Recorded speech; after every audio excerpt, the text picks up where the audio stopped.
लड़का को 2.5 घंटे हो गया पानी में पड़े पड़े गाड़ी के साथ, लेकिन उस लड़के के पास कोई नहीं गया। SDRF वाले और फायर ब्रिगेड वाले के पास, उनके पास सेफ्टी जैकेट भी थी, छोटी नाप भी थी, 100 मीटर का रस्सा भी था, जो कि उनके पास जो आसानी से लड़के को बचा सकते थे, लेकिन उसके पास तक कोई नहीं गया ठंडे पानी की वजह से कि सर्दी बहुत है, उसमें सरिया है, बेसमेंट है। फिर मेरा ऑर्डर बाजता है फ्लिपकार्ट में मैं जॉब करता हूँ, मेरा ऑर्डर बाज जाता है 1:45 पे इसका ली ग्रांट का, इट इज ली ग्रांट का। ये धीरे धीरे आ रहा था।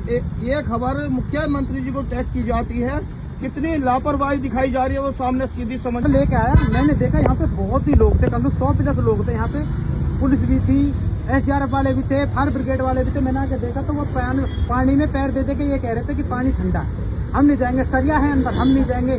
वो डर रहे थे, मतलब उनके अंदर एक डर था कि तरीके से हमारे चोट लग जाए, कुछ ना हो जाए। तो जब एक चीज बता, वो तो उसी चीज के लिए तैयार हुए हैं ना, तो फिर उनका डर किस चीज का। फिर मैं आया, मैंने उनसे बोला कि भाई मैं जाता हूँ, मैं रुको, आप